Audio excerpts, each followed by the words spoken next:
Greetings one and all, this is Riddims and welcome to my channel, and today I'm specifically going to be talking about streaming.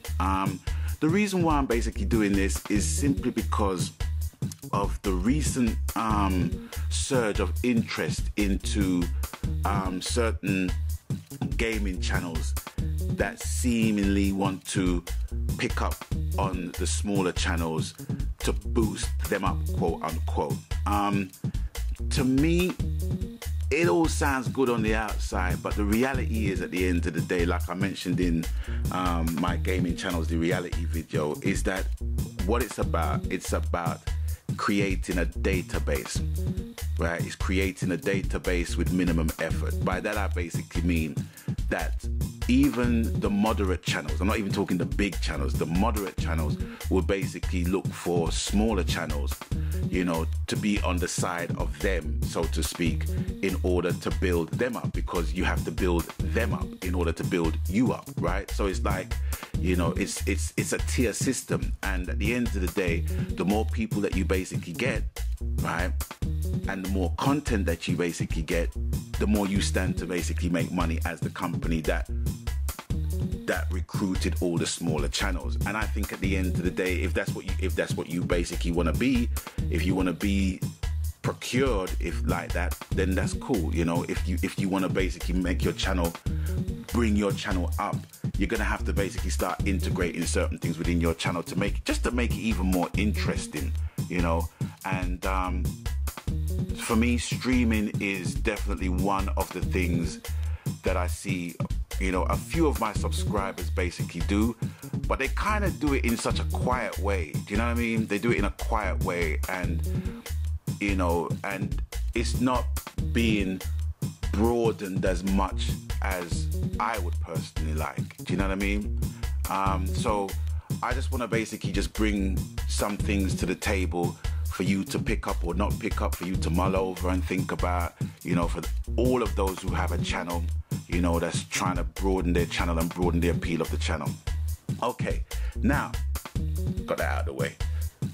Now, for those who know my channel, there's one element of my channel that is the most underused of all, and it is my Twitch account. Now, when I started my channel, I started my channel with game capture software, with my YouTube channel, and I wanted to have a streaming channel, and the two contenders for me was Ustream and Twitch. Now, I basically checked out both channels, and I found that Twitch was more user-friendly, especially for the fact that two of my game capture software that I have installed utilizes the Twitch account. It's a no-brainer. It just makes sense. With Ustream, it's like, you know, it's all webcams and stuff. So for me, it's like, you know, I just wanted something that you just plug, play, stream, show, get subscriptions, get likes, comments, what have you. That's what I basically wanted, and Twitch was the answer for me. So I made up my Twitch account at the same time I made up my my Riddims gaming channel, as you see and know and love. So that was basically that to start off with. And as you can see, here is the layout that I basically done for my channel. And you know, from the get-go, I was pretty much excited. But then what kind of fell down in the final furlong of this journey was the fact that the quality, I had issues with the quality of the stream. Now, if I was basically just putting out streams then and have nothing to compare the streams with, then I don't think I would even really mind that much. But because of the fact that, you know, my capture software captures in HD, that's what I was expecting, you know. And I see it in Twitch that, you know, there are channels that run their shit through HD, but then they have multi-core processors working their computers in order to bring that, you know what I mean? So, you know, so it's all par for the course, and it's courses for horses at the end of the day. So, you know, I think I was expecting too much with the little that I basically had at that time, and still do, to the point, you know. this is the new look of the page. I'm not really feeling this at the moment, but like with everything else online, when they you know, when they upgrade, they just give you the choice of whether or not you want to go into it right now, right there and then. But then sooner or later, they're gonna push you into that. So I'm just one of these people. They have to basically drag me kicking and screaming if I'm not feeling it. But nonetheless, this is how it's gonna look sooner or later. It's okay, you know, it's okay. Anyway, so that's my Twitch account sorted. Now, quite a few people basically asked me about my game capture software and what I basically use, and I'm gonna basically run them both by you. Now, the first one that I use XSplit Broadcaster, and the thing that I like about the Broadcaster, it actually gives you the option to vision mix your stream. You know, it's a feature that I really like. It makes your channel look like a TV channel. You know what I'm saying?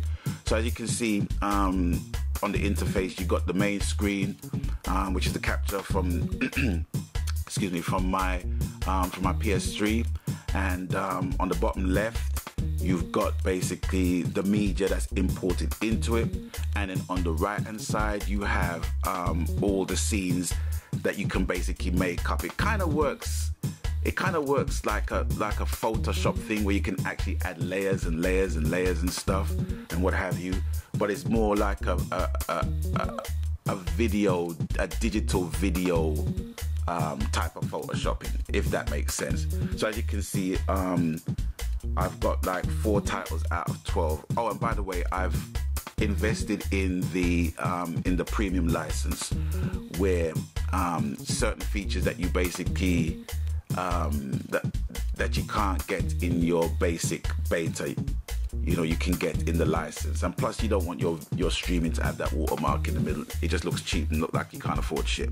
You know what I mean? So I've bought the premium license, which I think is $24. So it must be like around £15 for like a 3-month license.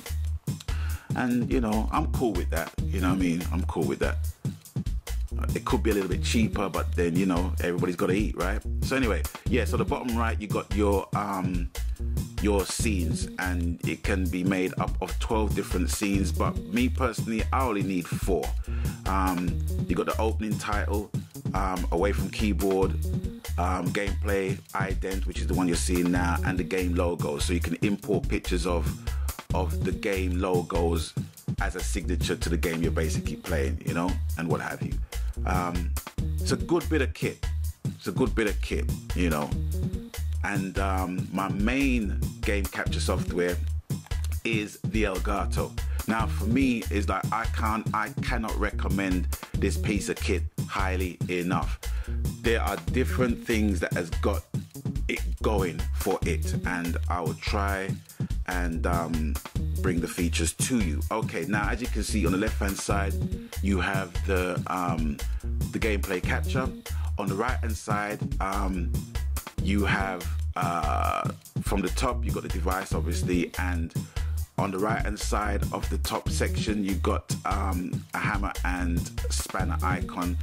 So when you press that, you can basically modify your settings, you know, color, sound, everything. And the unique thing about it is that whatever settings you give the software, the interface, it matches it on the TV. So if you turn the brightness down or the brightness up, you get the same thing on your TV. It works on the TV as well, and etc, etc. Underneath that, you got the game audio, where you can you know, raise up the level of the audio, put down the level of the audio, and also with the live commentary. They both run separate, but in essence they kind of work together, if that makes sense. So you can basically toggle the controls to your specifications, to your liking, and just run a live commentary on the fly. And also at the bottom you have the time shift function, whereas you see the record button is like you don't even have to press the record button. literally, you just don't have to do that. All you have to do, you play your game as normal, do your commentary as normal, and if there's a section of gameplay that you really think, yeah, I like that, I'm going to keep that, the little button just above the live that's highlighted at the bottom, if you drag that to the chosen point of where it basically started, and then you press the record button, it will basically rewind itself to that very point and start recording right up to the present second of recording. And at that point, the button will be orange in color to show you that it's still recording. And then what you do, you press the button again and it goes back to red to show you that it's finished recording. I'm not really good at screen capturing and all that kind of stuff to show you exactly how it looks, but I'm just trying to describe it as best way as possible. But yeah, but that's basically that. And for the capture element of the Elgato software, I can't recommend it highly enough. It's a great piece of kit, and in comparison to other game capture softwares that I know about, you know, quite a few of them has basically malfunctioned on a regular basis. This, if it malfunctioned, it's only because it hasn't synced up properly with the gameplay, with the PlayStation or whatever console you're using. And all you have to do is just switch it off and then switch it on again. That's it. Reset it and it's there. Boom. Okay, the edit section here is basically, you know, it's a godsend as well, you know, because, you know, you can edit your recorded gameplay to tailor it to your needs. But the one con I have with this is that it sometimes snaps to the next cut too soon, so it appears it appears juttery. But there's ways around it. It's something that you can basically definitely work around, and that's a very small minus. But as you can see, on the top left hand side is the gameplay, which was actually Far Cry 3 with me and Pemby66 on insane level, which we completed. So I'm just letting you know it can be done. And on the right hand side, or basically underneath that, you have the timeline where you edit. On the bottom left, you got the information, which is basically it's the information that you can basically type in as a header to what the clip is. And obviously you got your start button, rewind, play, fast forward, time, speaker mute on and off. You got the cut, delete, and snapshot functions at the bottom there on the left hand side. And on the right, you have all the footage basically sorted out in folders, all videos this month, this year, and games as well, because you can actually you can tag your videos by the games you're playing. So once you've done that, say for example Fight Night Champion, if you tag that, then there'll be a folder that automatically gives you the Fight Night Champion heading in the folder for those gameplays to be featured in. So, you know, so it's very intuitive as to what you need it to do. Underneath that, you have the selection of videos that you've recorded in there, which is pretty much self-explanatory. And at the bottom, you have the features that you can basically export your footage to. YouTube, Facebook, Twitter, and also it has a feature of basically giving you the option to save the file as an MP4 original or an MP4 1080p file as well. You know, so I have both those options to utilize to edit and upload onto whatever site I want to. So that's basically the edit section of that. Now, like I said, the subject matter that I'm dealing with is streaming. Now, as well as the XSplit, which has the ability to stream into my Twitch account, so does the Elgato as well. So I have the best of both worlds. I can choose either. But I find that, well, before I even go any further, let me show the interface in relation to the alignment with my Twitch account.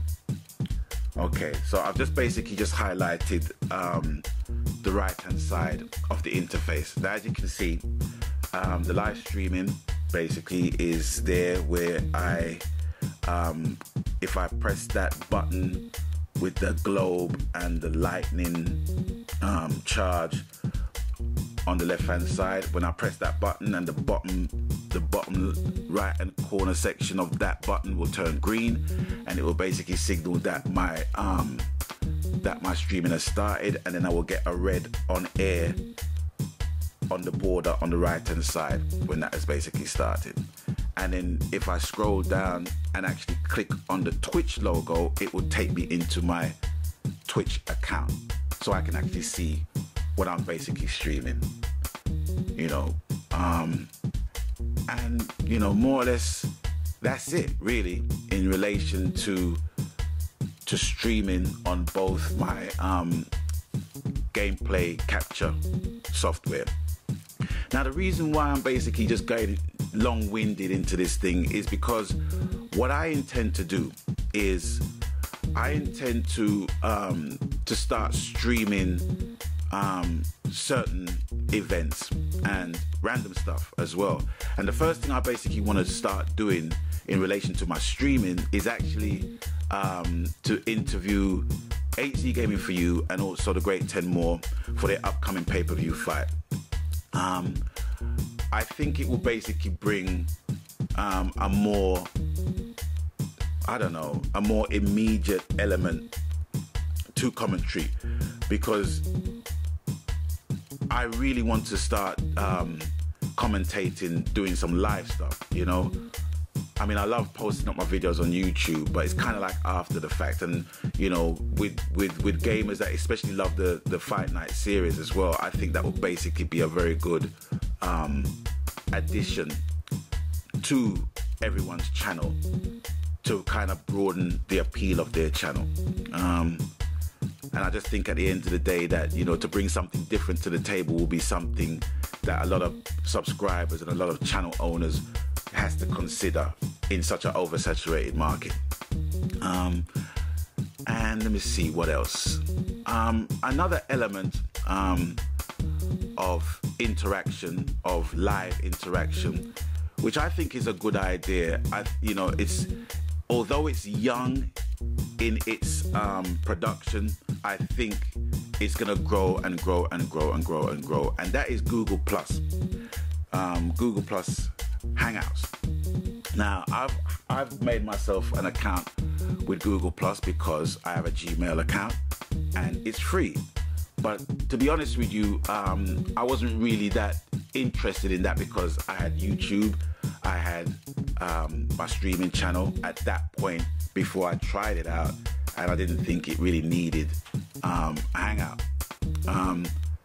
But it's another aspect of doing live stuff that can be featured on your YouTube channel, you know, in terms of basically doing interviews and just doing podcasts and having discussions about, you know, what your interests are, whether it's gaming, whether it's cookery, whether it's, you know, music, whatever you know, I think it's a great tool to build up a community of people to podcast and to basically discuss things live, you know, and have people follow you that way, as opposed to just waking up and just clicking on your subscription list and see what videos that popped out, you know.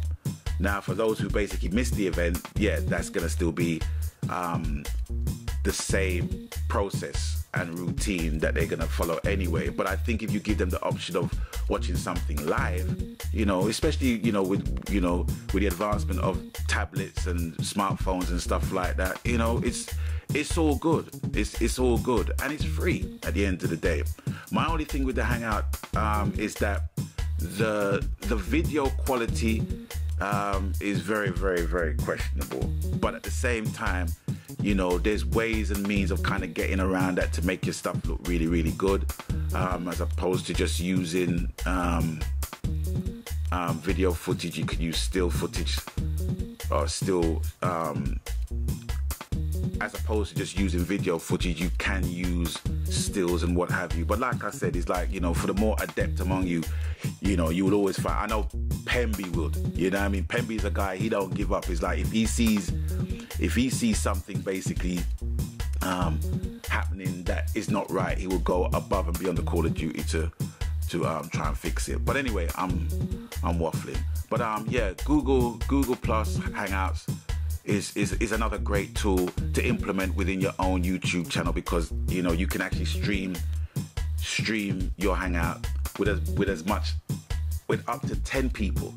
You can basically have a Hangout with 10 people and you can stream it live onto your YouTube channel, and I think that's a good thing, you know what I mean? So that's something to basically to consider. And this is basically the interface of the Google Plus Hangout. Like as you can see, there is my there's my PlayStation 3 footage running through it. I'm utilizing the XSplit with this because of the fact of the vision mixing that's involved. It's more streamlined and professional, you know, when you can vision mix while you're broadcasting Hangouts as well, you know. So this kind of serves the purpose as what Twitch would do, but only in YouTube, if that makes sense. With Twitch, you broadcast it to Twitch, but then you can basically save the video or download the video and upload the video to YouTube, but that's kind of like after the fact. But with this, you do it on the fly, live and direct. So, you know, so there you have it. These are different ways of enhancing your channel via streaming. I don't know if any of what I've been saying, you know, appeals to you in the slightest. I'm very interested in enhancing my channel and giving more interaction into my channel, because yeah, comments are good and all of that, but you know, I want to talk to my subscribers. I want to talk to my friends. I want to talk to my friends in my PlayStation network and connect them up with my subscribers. You know, it's networking, and this is what a lot of the moderate channels basically do, in order for them to basically say to you, oh, come and basically, you know, share with us. When the reality is that they're doing exactly the same thing of what I'm basically trying to suggest to you to do, but they're doing it in a bigger way to attract people like me and other small channels, for them to make money with my content, which at the end of the day kind of defeats the object. You know, some of these channels' intentions may be good, but the bottom line is that they started from somewhere, and so have we. Anyway, I hope that any of what I've been talking about has been of any use to you. Until such time, happy gaming. Catch you guys later. I'm out of here. Peace.